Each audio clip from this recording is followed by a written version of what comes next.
Hi, Vicky. Hi all. Hi Claudio, how's it? Very well. How are you all? Oh, very fine, thanks. I can't see you. Now you should.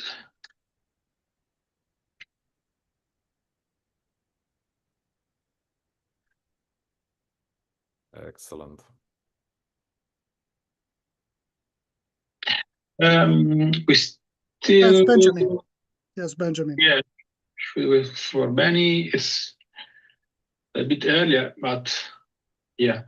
And what about the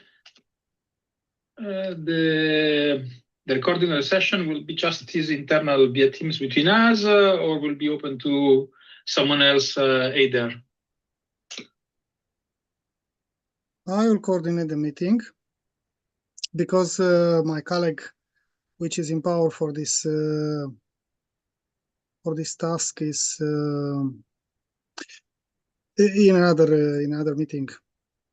Now we are live stream on YouTube. Dan, it's next to us. Hello, Dan.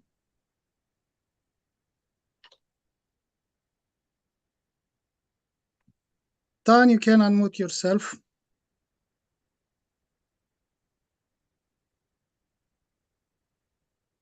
So the session will be here on Teams? It's not Teams, it's Zoom. It's Zoom. Okay, I need to connect on Zoom. Okay. Yeah, I do also have, and I don't have any Link. But Dan sent to you and made a post on LinkedIn and sent to you, and it's posted on website and so and so and so, and I sent the links on my emails.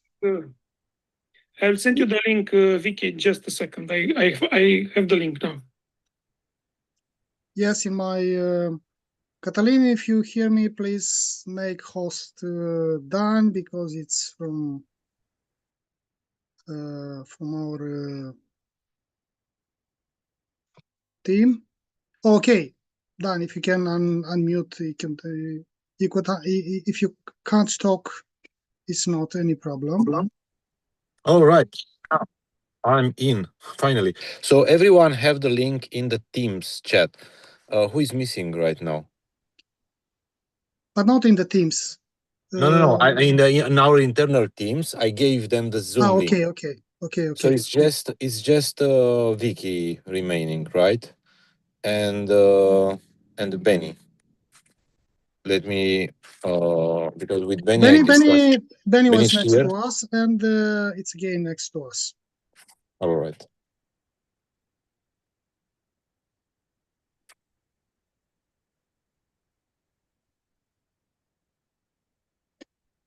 It's the same link sent from the beginning from Yeah, it should be from February.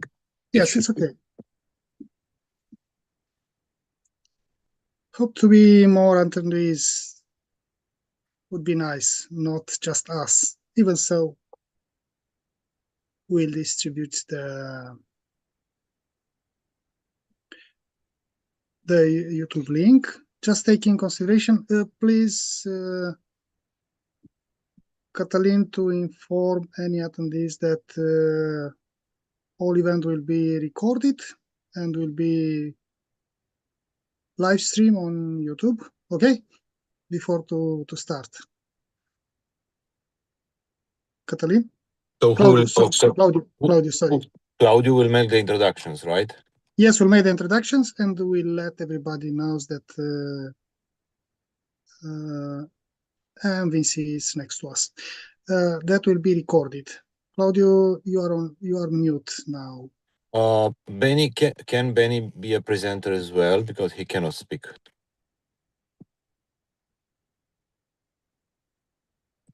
Who can give the privilege to Benny and to Vicky to be a presenter? It was probably the same issue like mine. To be hosts, yes? Yes. So Benjamin and Vicky. Benjamin and Vinci. Catalin, if you hear me, please provide Oh, finally. rights. Finally. Finally, Oh, right. yes. Okay. Good. Good. Yes. Just in time. So Claudio, Benjamin, and fine. I will Vinci. also do it more naturally, and I will introduce myself, and then instead of me making an introduction for each of the guests, I will just pass it over, and we can introduce ourselves, and then Benny can. Yes, themselves, to introduce themselves, just to say a little bit, some. Guys, my video is still not allowed. If you want me to see me, then you need to give me the video. But you have full rights. You should be a host. I had the same issue. Unable to start video. You cannot start video, host is disabled.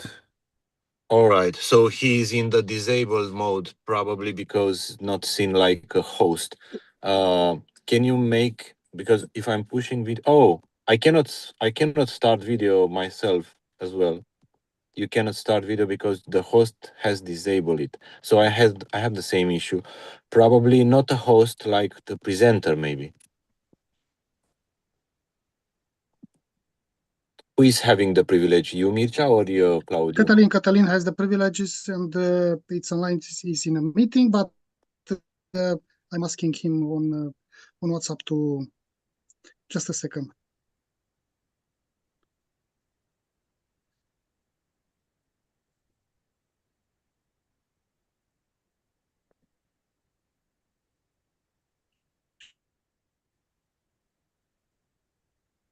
Co-host. So Mircea, you're a co-host. I guess you have the same privilege. I never did. If you show me how to do it, I'll do it.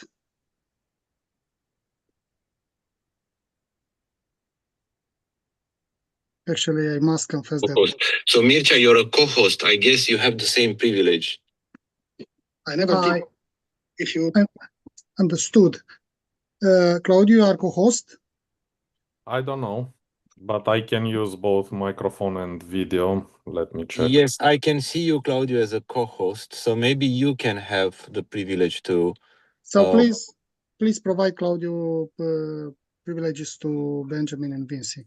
Let me see how I can do that. You should go into the participants area and click on each one and make it as a presenter or co-host. And Silvio as well. Silvio is not having the privileges. Well, I don't have that option on Zoom. If you go on participants and click on Silvio, you should.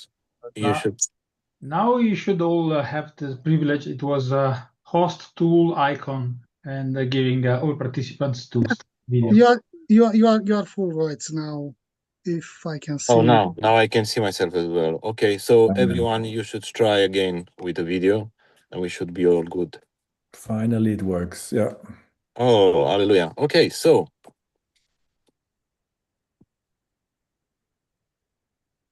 I think that we should start. If you agree, we should start, or we just wait for another minute. Microphone is not working for Silvio. Maybe you can try to see what's happening. Some more people will join. I see only 7 participants. Okay, I'm good now. Thank you. In my opinion, we should start the recording and start with introductions. It's already started the recording, and we have a live stream. Yeah, we have live stream from 5 minutes on YouTube, but the YouTube will be maintained by Catalin after the meeting, after the event. So will not be from the moment when Claudio will decide to start. Catalin, our colleague, will cut, and we will start the proper YouTube that will be loaded on the CSA Romanian CSA global website, and will be provided to you, to all of you. So, Claudio, let's start. Just say when. Now I think that it's okay. Okay. Hello, everyone, and welcome to this edition of Romania's Cloud Security Alliance conference. It is a pleasure to have all of you with us tonight. Allow me to introduce myself. My name is Claudio. I'm the Senior Manager for EMEA's CyberOps Security Center. And I've been in this field for a long time. Previous to that, I was the Chief Information Security Officer for OTP Bank. And let me introduce you to the other guests. Benjamin, if you please. Yeah, hello, I'm Benjamin. I'm Business Development Director for SecOps for Fortinet, the EMEA and APAC.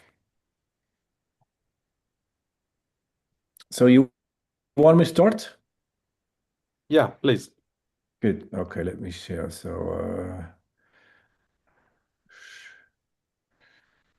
Oh no.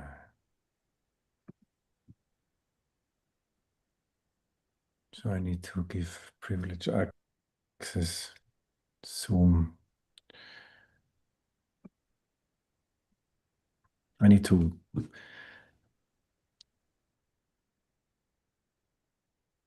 Just share your screen if you can, Benjamin. Full screen from share screen and choose the right. But I think that Benjamin is not any longer next to us. Must join again. I think it was a connection issue, but in the meantime, please give to the microphone to Silviu because he's not able to speak. Microphone is off for him, so maybe he should have the same privilege. I'm back, but that's anyhow. It's because it's a new thing. I had to give privilege to my Mac for this new Zoom thing, but now it's fine. You see? Yep. Good. Okay. Good. So hello everyone. Great to be here. My name is probably just repeat myself again, but Benjamin Mai, as you see, Director SecOps BDM for International, which mainly contains EMEA and APAC, a big region in Fortinet. The way we are organized, it's with a matrix organization. We have 55 plus BDMs in that region, helping to develop the SecOps business. Good. Let me start in the next 20 minutes. I want to give you a brief overview of what we are doing here with Fortinet and SecOps, what is important, why we're doing that, and also kind of the focus and a little bit of outlook. Good. Let me start with the basic picture because this really pretty powerful, showing a little bit what's going on. And I can tell you have here my region, which we are working in. And there is a lot of tension at the moment. And now if you look what happens in the market in terms of things going cloud, but also at the other hand, not going cloud because data sovereignty and people want to have on-prem still, but also these AI agents, also the way people are using kind of AI for attacks and not only for defense, and the way it scales at the moment, it's insane. And you can read that while we speak here, also during these kind of challenging times here in the Middle East. But what we also see is going to be more communication on machine to machine. And if you read latest input in terms of crypto coins, but also blockchain technologies, we're going to see more and more communication between machine and exchange of money and probably even kind of contracts than we see with humans. So this is going to be a super complex world. We have to find ourselves here, and as a vendor, for us, it's important to serve all these different needs, and that's where we're different. That's what you're going to see in the next couple of minutes, why this is for us in SecOps important to make sure we can have a good answer to this threat landscape. Let me ask here a question, and this is always, I love to start with that. And this is a Forrester investment we did. And if you ask companies in enterprise organization how committed they are in this hybrid multi-cloud architecture, meaning they have to deal with this complex mess of both, then the question is, how much is it, percentage? And you would probably be surprised that it's 79% of these companies commit to this hybrid world. And that's, again, where we position us as Fortinet, not only in SecOps, but especially here in SecOps, you see the advantage of that approach. And this is going to stay for longer, and we have to also serve different needs, depends on verticals, whether it's government, financial, or commercial business, even also in different segments. What is important for here to know is that Fortinet focus on three magic pillar here in terms of secure networking, unified SASE, and AI-driven security operation.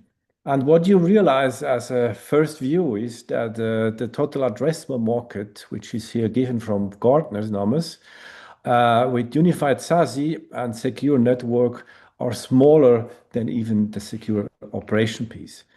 That's giving a clear focus what we are doing as a company, also to maintain our shareholder values, to maintain our strategy, that you will see Fortinet heavily invest in this new area of SASE, but also especially SecOps here to have high growth rates and good success.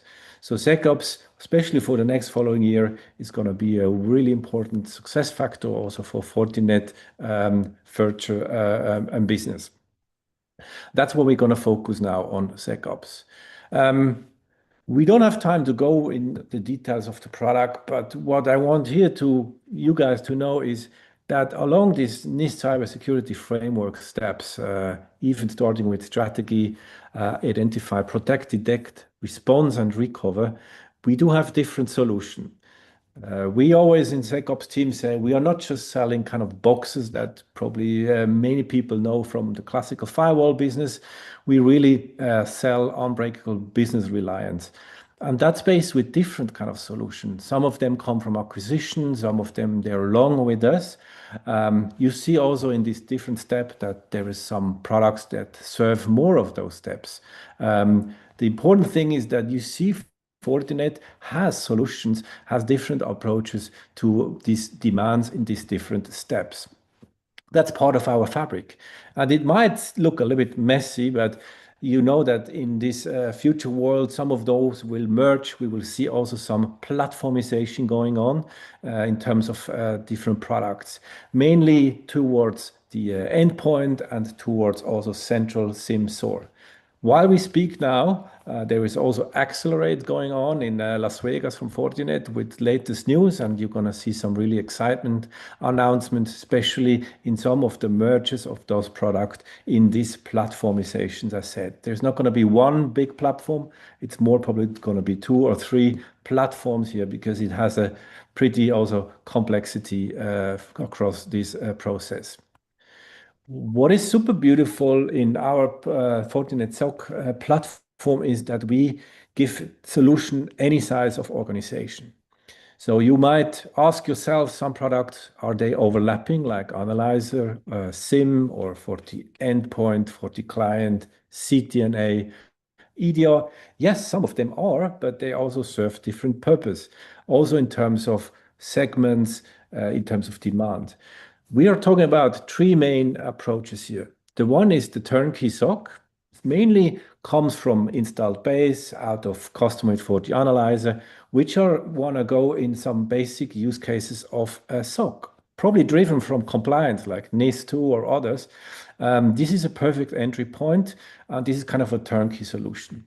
We might have other customers which are already advanced in their kind of maturity level, and that's when we talk about advanced SOC. That's going to be a full-fledged SIM, full-fledged SOAR solution, but also more products in terms of early detection, more proactive solution.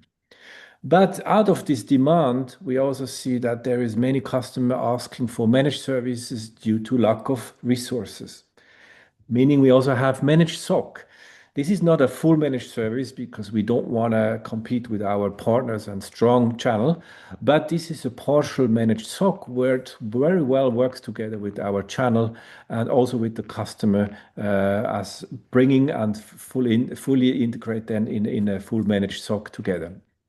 So all this to come together also with a unified data lake, which can be used on FortiAnalyzer or other products. This is the approach. We can serve different purpose here. Summarize that again here in the left corner of the slides. Why customer choose Fortinet SecOps platform? Three main topics to memorize. We can start anywhere with you. We start on your maturity level, whether it's an entry point, whether you're an existing customer, whether it's a new customer, whether you want to have it managed or not managed. That's something we can help you with. It's not like you will have to be a large enterprise to get into our model or licensing model or minimum order quantity. Then the automation of scale.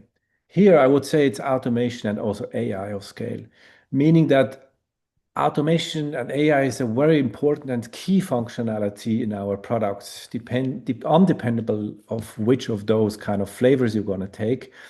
You will see automation and AI in all of our products because this is super helpful and important to have fast incident response and also early detection capabilities. But one of the key things which relates a little bit back to my picture I was showing at the beginning is these flexible deployment options. So you can really do an on-prem install if that's your flavor, what you need, or your regulation compliance. But you can go in the cloud. You can have this hybrid approach even while you're having something in the cloud and Playbook as a service, but also an on-prem analyzer or on-prem SIM. We're also going to show, and that's another announcement you're going to see in Accelerate here, that we will have solution in terms of on-prem EDR, kind of air-gapped EDR solution, which coming to place.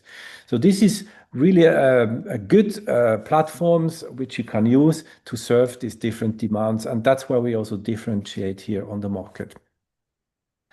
How does this count in some quantified measures here? What we see, and we work with the external research group, it's called Enterprise Strategy Group. What they did is basically ask some of our customers which using this centralized SIM-SOAR approach, like the classical SOC, as well as early detection technology, deception technology, recon, external attack surface management. NDR is a key technology for sure for early detection. And if you combine these solutions by the use also of hyper automations and AI, you can reduce your response time, mean time to response, mean time to detection from here, especially from response time from more than a week in 21 days to less than 1 hour. This looks like a marketing slide, but I can tell you it's for sure individual by customer. But if you use those different products, centralized SOC, early detection technology along this NIST cybersecurity framework, you will see will have a big impact. And for sure, this will also give very good return on invest. And at the end, makes you also secure. What I want to show here again, and this is this entry point, we talk about maturity level. We want to be part of your journey here. We don't want to just sell boxes, as we said at the beginning. We want to help you and consult. So there is service that we can do consulting with you. We can do some analytics with your system and see where you start. You usually start in the step 1, monitoring, but you could also be in the next step, going more automation, AI, more a little bit proactive, or you're going to end up in TDIR, which is threat detection, incident response. This is the vision I'm going to show you on the next slide, where we combine these different solutions in also kind of more one, or I said, kind of several platforms. You see again our products here, depending on the stage, which comes back to this overview I showed you at the beginning. So what is a little bit the vision in a longer run? And again, this is not a vision, this is not a roadmap. What we try to do, which is also the market giving us this request, is that we kind of putting this different functionality of threat detection, incident response on the one umbrella. So at the moment, we don't see that there will be one console. As said, we were more talking about platformization here, but we will see that threat detection, investigation, automation, and this continuously monitoring improvement leads to this TDR platform. So they will have some flavors here. Again, also has to relate to your maturity level where you go into. But that's the vision where things have to go, and we have to take out complexity from these different kind of point products. As said, there is some announcement this week on Accelerate, and keen to see what will be announced soon, and you will see all the feedback here on the internet or with your sales representative from Fortinet. I want to conclude here before we lead over to the more Q&A session with our engineers, touch the base very quickly on AI. And what we want to frame here is Fortinet has been investing here since 15 years in this innovation of AI. It's not something that we just came across and bought some of these languages models, Gen AI thing. This is something that starts from ML technology, neural languages, and how we then put that in different flavors. So we usually talk about FortiAI Assist, which is classical assist agentic AI topic, which you're going to see in a couple of products already. That's a very big help, especially if you need for senior analysts, also for junior analysts doing some investigation, doing automated playbooks.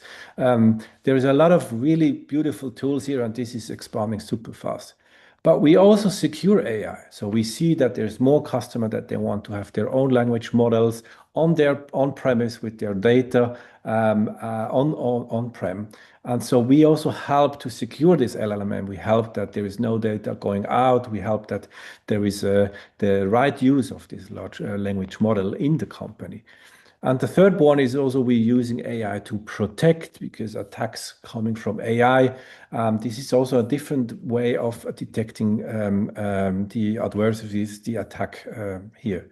So this is the three flavors we are putting in. You also here, you're going to see more announcement, and that's also the strategy forward. What is relevant here, and that concludes the story a little bit about how we use this automation and AI in different products and why this is super relevant. FortiAI Assist, as one of these three pillars, is now already included in all those products. It's in Analyzer as a turnkey solution, as said. It's in DLP, it's in FortiSOAR. These blue-green ones are SecOps products, but we're also using it in SASE product, like the blue ones, colored one, as well as the classic secure networking ones, which are the red colored ones. And this is going to expand. So in more than 20 solutions, we already have this in place. And that's how we go also to this platformization approach. So with that, I hope I could give you a little bit of a flavor of what we're doing with SecOps, why it's relevant, which purpose we serve, and also that we are able to serve these different verticals and segments depending on your demands. With that, thank you very much. And I hope you will be in touch with many of our BDMs in the local market. Now I will give over to our engineers, and there's prepared some really nice Q&As in terms of going a little bit deeper on security operation. Thank you, Benjamin, for introducing the security landscape in this field. I'm curious to move things to the operational side. So one of the first questions that rise from this is why are the SOC teams under more pressure than ever, and what has changed fundamentally in the last 2 years? I can start with why are the SOC teams under pressure. One of the main reasons, and this is the reason we saw here in the region, as I'm the SecOps solutions engineer for Romania, Bulgaria, and Adriatics, it's the fact that the SOC analyst needs to cope with too many alerts. This is an old issue, but still the number one reason why the SOC teams are feeling under pressure. The volume of alerts that they need to triage, to analyze. Another one is they're under pressure because they need to react very fast. Attackers now are also using AI. They are using agentic AI to scan and to exploit vulnerabilities in minutes, sometimes even faster. So we need technology to be able to react fast, to detect the attack very quickly. That's why we rely on AI when we are doing the protection on machine learning. We have a functionality which is called the virtual analyst, who's basically going to analyze, for example, a file for a malware and will give you the verdict in milliseconds. For this one, we are using artificial neural network, discriminative AI implementation to provide this feedback very fast. And of course, the need for automation. This would solve, would take a little bit from the pressure that the analysts are facing. And we have, as I mentioned, AI for the detection of the malware, for detecting the attack, but also as an assistant, as Benjamin already mentioned. The AI can assist the SOC analyst with an agentic AI assistant, presenting use cases, procedures, what needs to be done there. Some of the things are going to be automatically investigated by the AI agent. This is how we would, let's say, address some of those challenges. And yeah, another thing that I think worth to be mentioned, more than a decade after David Bianco introduced the pyramid of pain, I think most of the audience is familiar with this concept. It still defines our mission.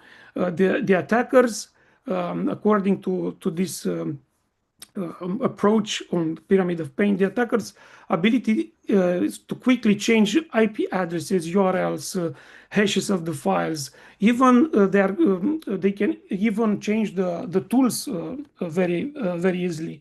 So the focus for the SOC should be on identifying the techniques and the tactics that the attackers are using.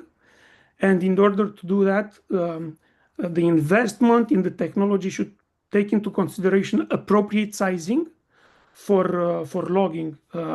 Usually, SIEM solutions are licensed based on volume of logs. And to have this capability to detect the tactic or the technique that the attacker is using, we need advanced logging with a high level of visibility.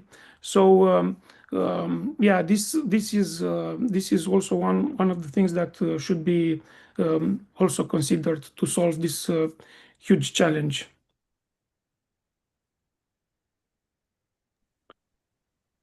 Okay, so the given shift is that this operational model no longer works. It is too manual, too reactive, and too structurally heavy. But during a real incident, where is time actually lost?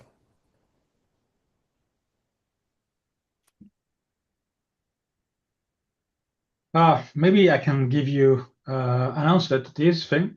There are two main points where the time is lost. The first one is the triage and the threat hunting part, and the second one is the containment and the remediation. And if you look to these 2 points, talking about the first one, again, we face out the speed of the activities that are in the back. If I look to the last 2 or 3 years as a time frame, the attackers were still trying to force our defenses, try to get a way to get into, and scanning and trying to find some way to get into our infrastructure. And on the other side, the blue team, the one that were defending, were having some signals about these kind of tentatives, and they had the time to react. Nowadays, the thing is that totally changed because it's not anymore a war between people. It's not someone with the black hoodie behind a black room, on the screen typing things, but it's a machine-to-machine battle. And because of that, the triage couldn't be done in a human time, but should be done as much as possible in a machine time, and try to avoid to lose this part of the initial stage. Those things are very common, and there is a quite known incident from a company called Capita UK that I'm often use as an example. They have prepared everything very well. They have tools in place, instruments, and so on. And they had the first triage and the first alarm after 10 minutes of the attack. But they hadn't the time for the people to take care and move for just the alert to the incident in real time. And they took more than 50 hours, 58 hours for be precise, to react to this thing. So the lost time, it was between the time of the machine having this kind of understanding of the attack up to the time of reaction of the people. And obviously it is something that we cannot handle anymore like it was some years ago. We have to automate procedures to do reactions in front of specific use cases, in front of specific alerts that are coming from the platforms and from the tools, and just to avoid that the attackers are able to breach in and move laterally and do all the damages they're normally doing. So all these kind of use cases, all the TTPs that the MITRE framework is giving us, all the type of possible kind of attacks we can map, and we can also move from the theoretical space to the practical one and map, and the tools we are using are the ones that are helping to avoid to lose this time, because the first one, as I told, is a triage and the threat hunting. So I understand there is something wrong and search what is wrong. And the second one, the containment, because the more I contain fast, the less the issue will be a huge one. Think just about any kind of ransomware attack. If you just stop the executable that is doing the encryption after a few seconds, you probably save most of your data. If you leave the process going on for days, you probably will have encrypted all your environment. So the speed again is the most important thing, not just the one, but one of the most important things. And those two are the steps where we should focus on getting the fastest possible answer.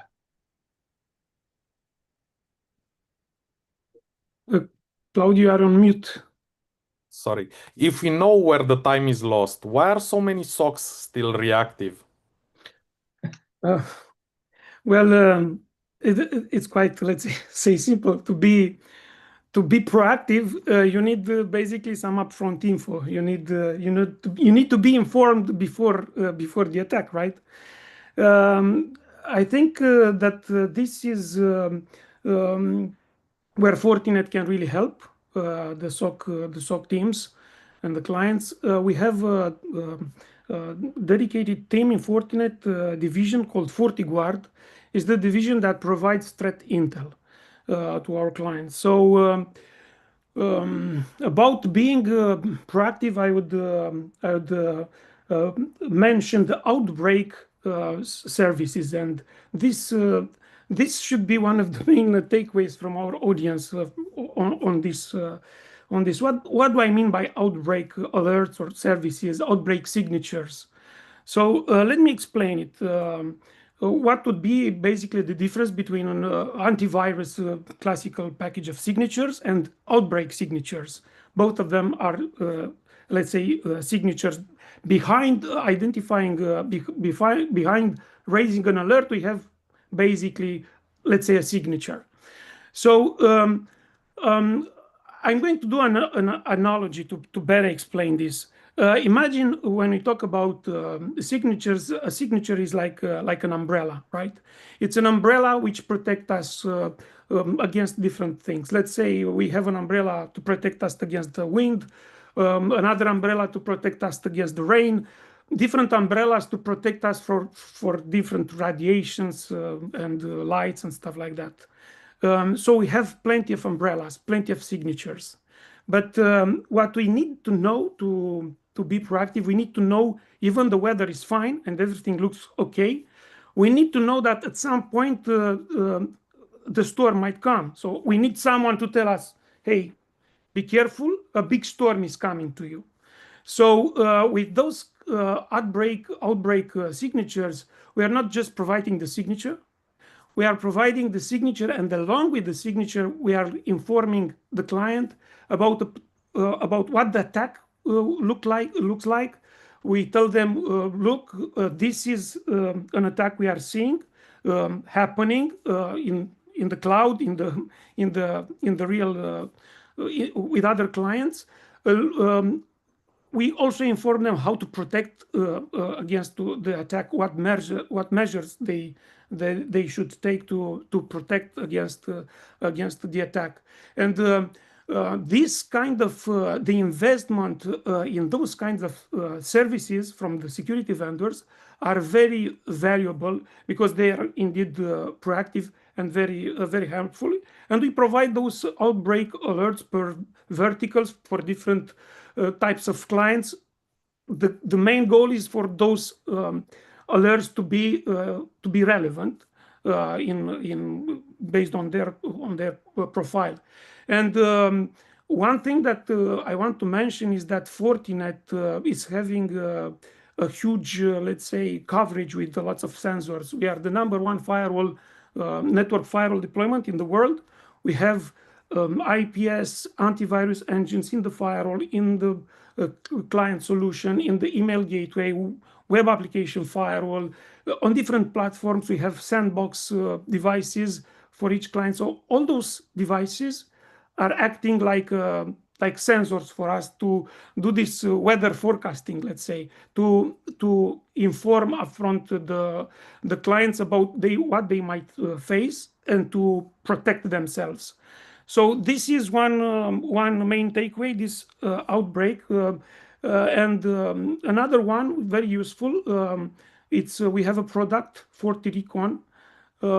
This time is not like buying an equipment or a license to receive signatures or updates. This service basically you acquire the right to access a web portal, the FortiRecon portal from Fortinet. And once you have the credentials to log in into that portal, into your account, you will find informations about how the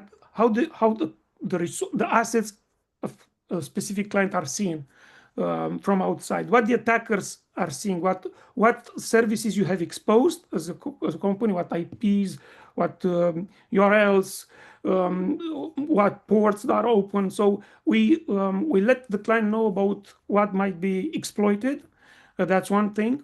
We also let them know if someone is impersonating their websites, their identities in social media, in the different portals. And also we give them informations about, we let them know what it's advertised, let's say, about them in the darknet, in the dark web, about their company. This way, providing them information about what they are exposed, what they should protect, and give them recommendations. This also help them a lot to be proactive. And this is related, let's say, to technologies, services, solutions that are available. But to be proactive, I think it's also a mindset. I mean, many of the analysts are following a playbook, while a proactive analyst creates a hypothesis, understands the attacker, is doing research, is hunting. So I think it's also a matter of mindset. But of course, Benny and Vicky, they all mentioned the huge amount of alerts that needs to be triaged and analyzed. Sometimes the analysts don't have the time to be proactive. This feels like a luxury. They can't afford to do that. That's why, as Vicky mentioned, this should be done automatically and we should empower the machines to do that and the AI, but still the human validation is needed. This is with the mindset, and also related to the training. The training should be focused on not necessarily how to use a tool, how to use tools, but also how to think like an adversary. This is also something that should be taken into considerations to be more proactive and less reactive. Thank you. I know many companies have a lot of tools in different setups and different ways of communicating and responding to the incidents. So what are the limits of the tool sprawl?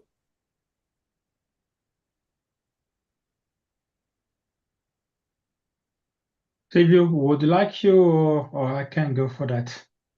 Okay, please. Okay, yeah, tool sprawl, it's an issue for different reasons. Obviously, teams have to integrate between all the possible solutions that are coming out from different tools, from several tools. Have been working in several security operation centers in financial markets, in the Industry 1, and so on.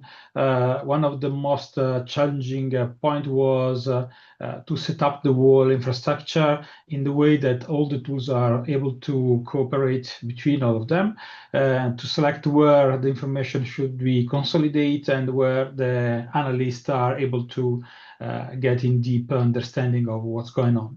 And because of this, obviously, the more tools you have, the more time and more effort you will have to spend about all these integrations, point to point, most of the time integrations. Most of the solutions are able to just give syslog output that is normally consolidated into the CM, but this is just one part of the information. It's not probably the only one. And just for making an example, when we are talking about our 40CM, we have also inside the same platform a CMDB solution. And just to give you an example about how much the single line of log could make sense or not, if you think about a line of log coming from an IPS triggered alarm, could be I see source 1, 2, 3, 4 going to destination 5, 6, 7, 8 with log4j attempt for trying to get this kind of vulnerability used. And obviously, if you are working on a Windows system, the destination is a Windows system with SharePoint, that kind of information is not meaningful. Okay, someone trying to get to you, but is not really succeeding in doing some kind of damage or trying to do some interaction with your environment. If you have as a destination a Linux server that is running real log4j, it's a real meaningful alert for you. So the same line of log, a single tool, in this case is just the IPS one, is giving you some information, but not enough. So the more tools you have, the more solutions you have, the more you will have to work to integrate all of them and to let them interoperate to have a meaningful alert for you. What we are doing in Fortinet is trying to do this work for our customers, our partners, and avoiding them to lose too much time on that kind of integration. And the first, let's say, stage of this was the security fabric. So it's the integration that is natively connecting all the Fortinet products between each other, obviously depending on the feature and the capability of others coming out. And we are still taking in a great consideration every kind of third-party technology, because obviously no customer has just Fortinet solutions inside, and between the CM connectors and the SOAR automation capability, we are able to close this kind of gap, helping a lot the people to have this platformization effect and trying to avoid to spend too much time on each single integration in a step-by-step. Even when Silvio was talking about recon, so the understanding of your enemy point of view, if we can find credential on sales on the dark web, for example, and I say, okay, I see Silvio's credentials with the password, and I want to be in a machine time fast enough to avoid that kind of thing to be a problem. I can ask Recon to give you a kind of alert to Fortisor, and Fortisor going on our AD just to lock his own credential, or force to use multi-factor authentications, or force any kind of password changes, things like this. These are the type of integration we are dealing with, and this is why if you don't have already part of this work done from the vendor, you will have to spend a lot of time. And this is the reason that this kind of sprawl of the tools is really taking, let's say, too much effort from who has to defend it. It has another mission. It's not to lose time on the technology, but is to focus on what are the risks and how to battle them. Thank you. I'm glad you said that, because we're all looking at AI to help us reduce alert fatigue and also burnout. So does it actually help us on this, or are we automating chaos here?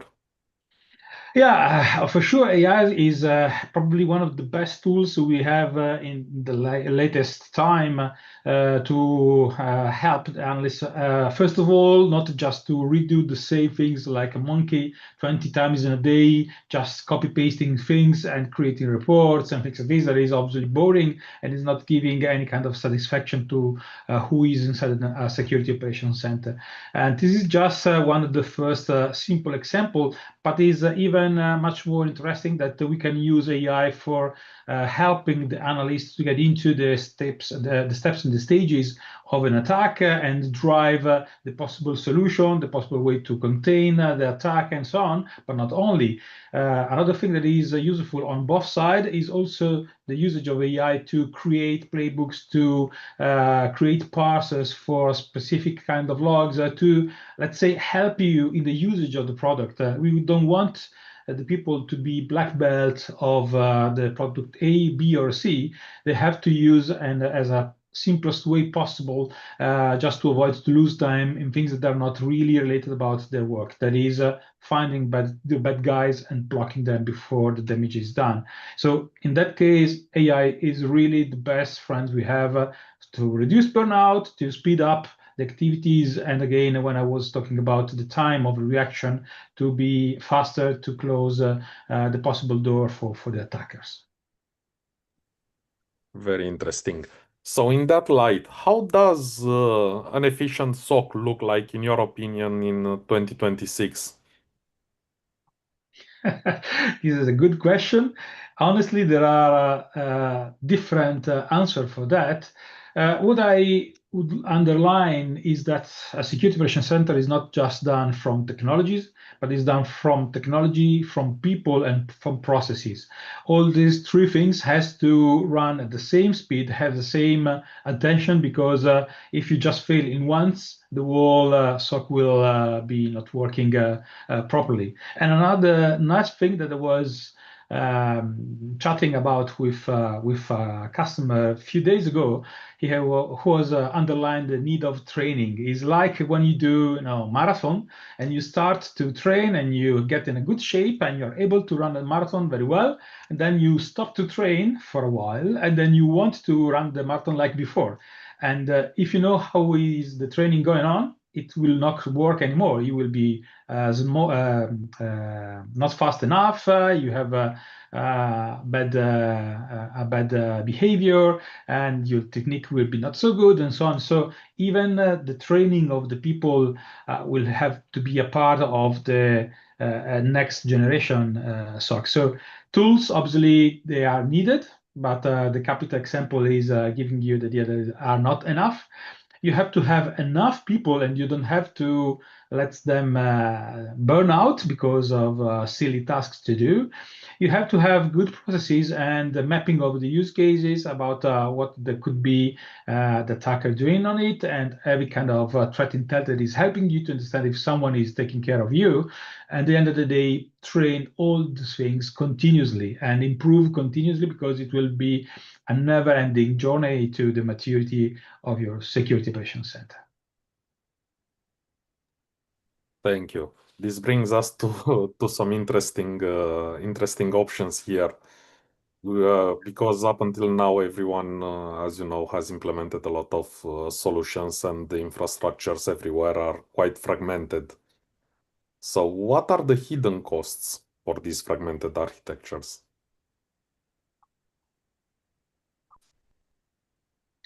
About the costs, there are again more points to, let's say, where the effort of your people are going on. So you're not just about the tools you have and the way you use, but the people also that are demanded to use those tools. Think about if you are an F1 driver, you can drive your F1 as fast as possible, probably one of the fastest all over the world. But if I give you a bike and the tool is different and you don't know the tool, probably you will be for sure less fast than someone else is just doing the bike every day. And the opposite way also. So again, you have to consider really how good the tools you are spending on, because they could be the best of breed, but if the people that are intended to use them are not trained enough, they're not good enough in understanding how to get the best out of that, obviously it will be a loss of time, a lot of money, a loss of effort that you have to bring on that. And again, when you have these things mixed in the proper, let's say, balance, the whole thing will run as smoothly as possible. If you just unbalance the things between all of them, probably sooner or later you will have this kind of situation. So you will have some lack of usage of tools. So you pay for maybe the best piece of tools a lot of, but you don't use it because you don't have the knowledge, or you're not trying to use it properly, or the people you have inside your security operations center have just left because they have been burned out. So you have to train again your people from scratch, and that time you're losing obviously part of the effort. And I can go on with example like that for a half an hour probably. I don't want to bore anybody that is listening, but this is one of the things that are typically happening inside the Security Operations Center. I think that even with your experience in a previous organization, you could more or less say the same about the organization you have driven as a CISO. I'm happy to hear that, and I remember that not long ago, many people were adopting this best of breed type of solutions and were looking at that. So Silvio, I'm curious, is best of breed still a viable option? Well, ideal situation to have everything integrated and everything that's integrated to be best of breed. Yeah, I think the most important thing is to have all the tools, all the technologies integrated. It's how we let's say this is how we took into consideration. This was the Fortinet strategy from the beginning. If you remember, first UTM firewall, where everything was integrated in one platform. It was with the FortiGate firewall. And the same vision is applied to the SOC, where we have the security fabric, where everything is integrated to provide the high efficiency. But indeed, I think we need to have um, mature solutions, best in breed technologies when it comes to like SIEM, like SOAR, like EDR, NDR, and to integrate them. Having them integrated in how we have it with our Fortinet security fabric to act as a platform. I think this is this is what brings the most advantages to our clients and customers, to have them integrated so that they can react really fast. it's good to have them the best of breed, but to have them integrated also. Thank you. I know everyone today is speaking about AI and we have a new discovery every day, but we also need to look because many of us are in regulated environments. So regulation and compliance risk is a real threat. So how does NIS2 changing conversations between the CISOs and the CEOs right now? What would be the impact of the NIS2 and other frameworks on these solutions? Yeah, with the with the NIS2, I will be honest. Sometimes the discussions with some clients, and I'm mainly addressing those ones now because we need to educate ourselves. Sometimes the discussions are like, Sylvia, what do we need to be compliant? And there's always a challenge on the budget with the budget availability, and because of this pressure, this impact, because the executive, the C-suite are now, you are legal and financially accountable for if anything would happen. So it is a big impact. And sometimes the discussion is what what's the target architectures, where we are, how can we fill in the gaps to be, let's say, compliant, and yes, this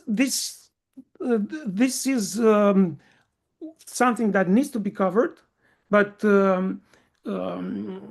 one thing that should be understood by the clients is that it's not just about, let's say, doing some things to be compliant, and they are very happy when I present them, for example, 40 SIM, because you need to have asset management, and we have CMDB. You need to have logging, reporting, incident management. We have NOC and SOC, and they are very happy that they are buying one platform with a huge coverage on NIS2.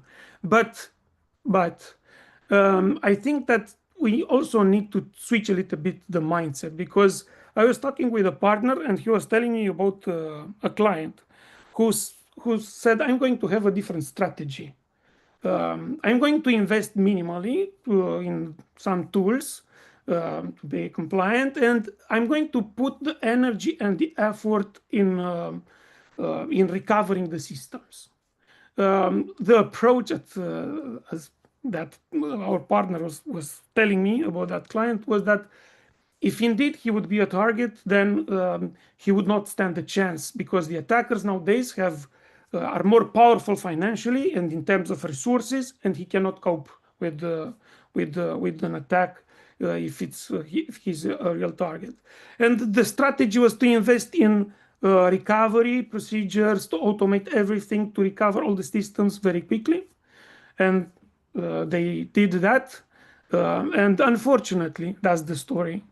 4 months later, Friday in the afternoon, one call, the computer was encrypted. Few hours later, everything was encrypted, but they had the strategy, right? Over the night, they reinstalled everything. They had the backup offline, so the attacker didn't compromise the backup procedures or the backup data. And after a night of hard working, next day in the morning, everything was up and running again. And unluckily, 1 hour after that, they were down again. Why? Because without being aware, without really investing in tools that would provide you visibility, to detect, to log the access, who's doing what, without this high level of visibility, which is required by NIS2, right? They are not able to understand what happened, what hit them, how to protect, not just to recover. So yeah, it took them a lot of time, and they learned their lesson. And I hope our audience, it's better to learn from a story than to face something like that. So my message is that because everybody knows about NIS2 and what needs to be done, but my message is not just to be compliant. I think the client should be more aware about the risks they are facing, and that those kinds of regulations are not done just to punish them. It's needs to is to protect everybody, us as a citizens. It's not like GDPR about confidentiality of the data, right to be forgotten. It's if I don't know, the electric power is not working, I'm going to be affected, right? So it's the companies should implement those measures, being by being responsible and by understanding the risks they might face, not just to be to be compliant. Let's solve the issue and on paper. That would be my message on the impact on NIS2. Thank you very much. So looking forward, let's say we travel 3 years into the future. How would SOCs evolve? How would the SOC managers and the CISOs look back on this moment 3 years from now? And what will they say? What will they see? Will they say something like, "We can believe we used to operate like that"? Will they have an aha moment? Some sort of revelation? How do you see the future 3 years from now?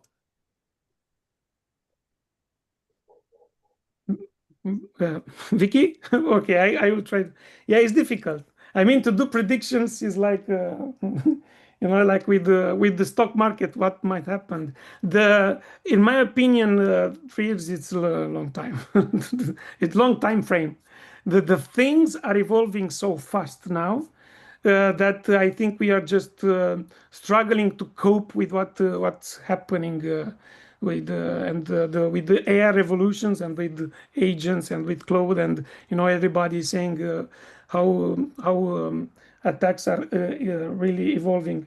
I think in 3 years AI is going to be like the assistant AI is going to be used like we are using now. I don't know, are using our mouse.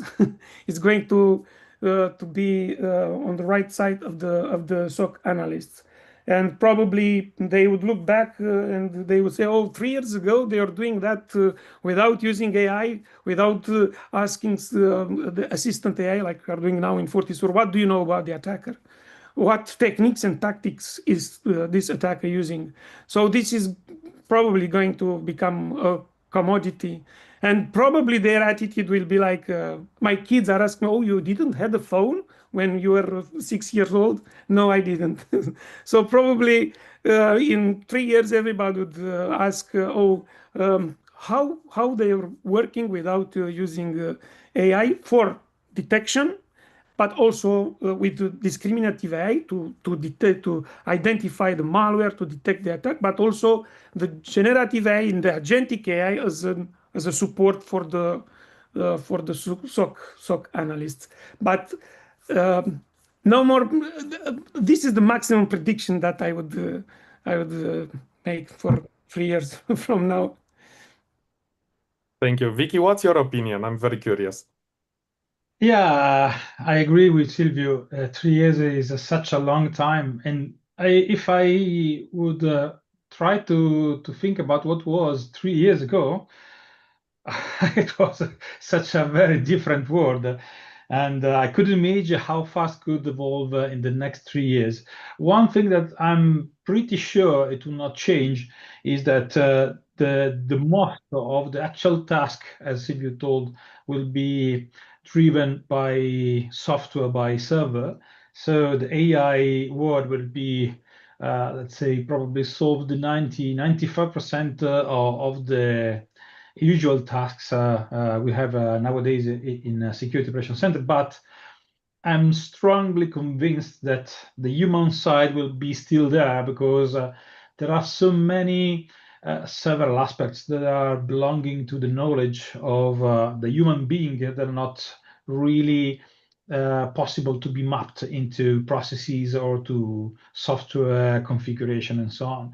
Think about even just the understanding of the risk of a production environment against developed environment, for example, or a different possible attack from the electricity of my home to the electricity to an airport. Obviously is totally different. This kind of knowledge, the specific knowledge the human being could have about how to protect the assets will be still one of the most valuable point for people being part of that. So the machine will be on and on more and more, like we today are used to do wire transfer with the home banking application on our smartphone. And 5 years ago, probably half of us, they were still going into the bank office, the local one, and underline and describing the wire transfer by hand. And obviously, this will change and will speed up. But at the end of the day, the human just hitting the button to take the final decision will be needed. So this is my prediction. Again, it's not maybe one of the most nice and funny prediction that you could have, but if you have read the Neuromancer is a very old book of William Gibson, you have a description about the world we are living into nowadays, and it's a very good point of reflection and thinking about how we will handle in the next years, because it's, let's say, already written. Like Jules Verne has wrote about the journey to the moon, and in the Neuromancer we have some hints about how we are going to handle these things in the next future. Yeah, it will definitely be interesting, and I also agree. Making predictions so far ahead is not that easy. I remember 3 years ago we barely started scratching the surface on AIs, and we had nearly nowhere what we have now. But what we heard today is very clear. Thank you all for your contribution. It is clear for us that the pressure is structural and not just temporary, and we need to look towards solutions that help us reduce those fragmented operations that can no longer keep up, and we need a mature partner with us to help us on this, especially considering the speed at which the environment is changing. We know that AI helps, but only inside integrated architectures and solutions that can provide the maturity behind the AI to help us with also the regulational requirements and to force some operational maturity in our processes that can be resilient in the future. Thank you all.